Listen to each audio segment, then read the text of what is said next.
Welcome to Donmar TV News Channel. Di Partido ng Dugon Dakilang Samahan or PDDS is not threatened by the Marcos Duterte Uniteam Alliance. According to Butch Bellica, National Advisor of the PDDS, they will back Senator Christopher Bongo for President and Davao City Mayor Sara Duterte Carpio for Vice President in the 2022 polls. Basta kami, Bongo, Sara Duterte to Vice President, and adopting all PDP laban senators and allied groups. Bellica also expressed confidence that Go will not withdraw from the presidential race. Hindi po niya gagawin yun. Iisipin po niya yung kapakanan ng taong bayan. Go recently contemplates his 2022 presidential bid, expressing his willingness to make the supreme sacrifice for the good of the country. Bellica said it is not unusual for those running for office to feel exhausted at times. Meanwhile, Marcos and his running mate Mayor Duterte today visited the vote-rich province of Cebu. His running mate, Vice Presidential aspirant Mayor Sara in Cebu, administered the oath to Liloan Cebu Mayor Cristina Garcia Frasco as new member of Lakas CMD.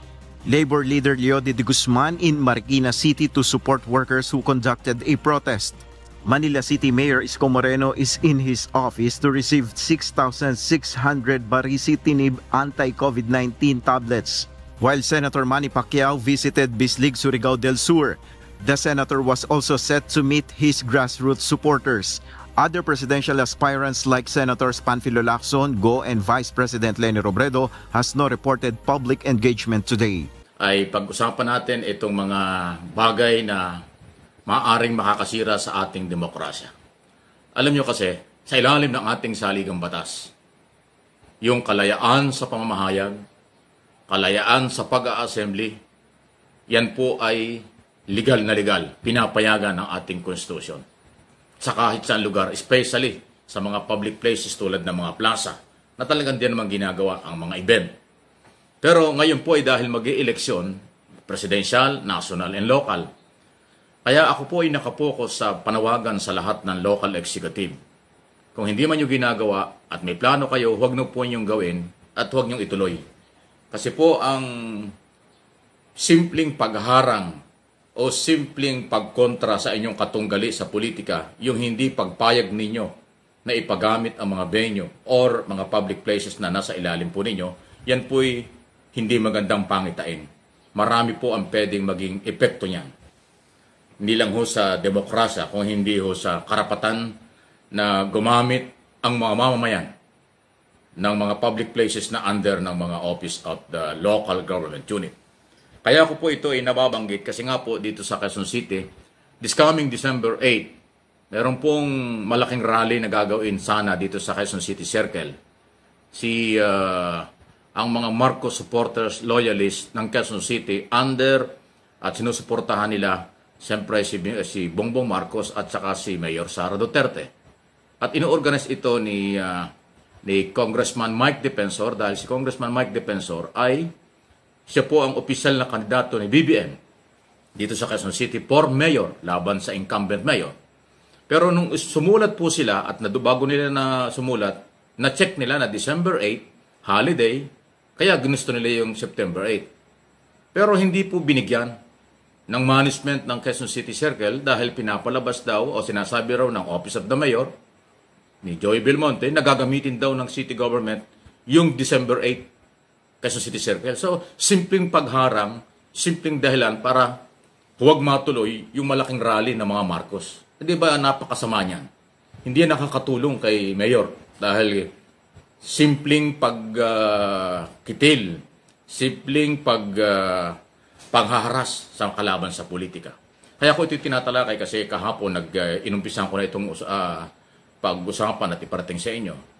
Ay tuloy-tuloy po itong problema ito dahil until now hindi pa rin maliwanag kung ano talaga ang gusto mangyari na city government. Ay malapit na yung December 8. Inaasahan na yan ng mga Marcos supporters. Napakarami po ng Marcos supporters dito sa Quezon City.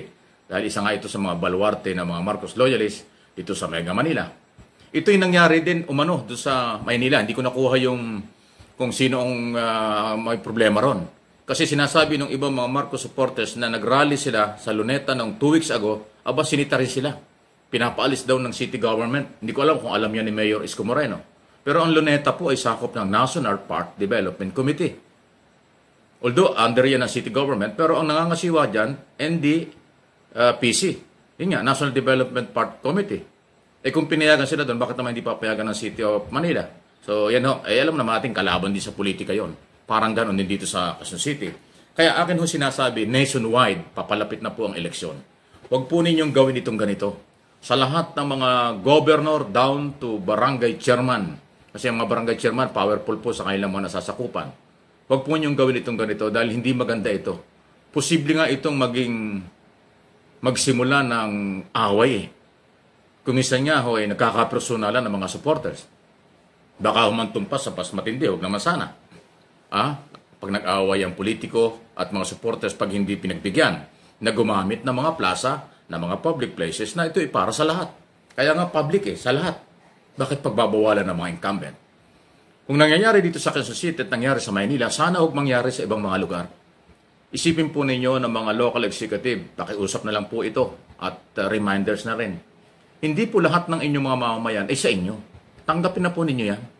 May mga pagkakataon na marami na yung mga tao yan, mga mamamayan dyan sa inyo, may sariling diskarte yan at paniniwala na pumili ng kanilang susuportahan.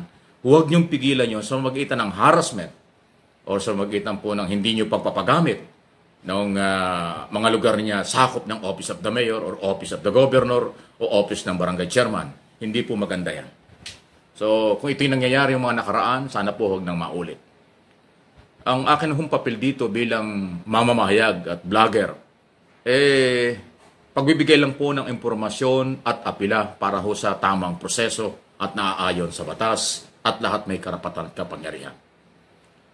Ang salitang kanto, panggugulang o pang-iisa, pangaras ng incumbent local official sa kalaban sa politika, yan po ay isang masamang ehemplo, isang masamang pangitain na parang insecure kayo, ganun ba?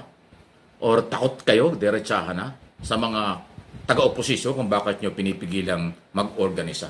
Dito po sa Quezon City, naka-ready na yung mga tao, pupunta ng December 8. Ngayon, alanganin kasi biglang gagamitin daw ni Mayor. Kadami naman lugar, kadaming araw. Bakit naman si Mayor Belmonte ay sumabay? So, kayo ba naniniwala lang yan ay sinasadya or natapat lang? Parang hindi niya alam na gano'n. Pero malabo kasi mayroong black and white na sulat. Si Congressman Mike Defensor nag-request sa Administrator's Office ng Quezon City Circle. So, yun po itong mga issue na dapat po ay ating makapulutan ng aral. Kung sino man kayo, anumang political party, anuman po ang inyong angkan, opposition, administration, or independent candidate, dapat po pare-parehas lang. Parehas na laban, yan ang maganda. Parehas na laban at yung karapatan ng botante ay ating pong respetuhin. Huwag po ninyong higipitin sa mamagitan ng inyong mga kapangyarihan sa kasalukuyan. Huwag niyong kalimutan, ang lahat ng kapangyarihan ito ay temporary lang sa ilalim ng saligang batas. At ang karapatan ng mga botanteng mamili ng kandidato, exclusive sa kanila yan. Huwag po ninyong pigilan.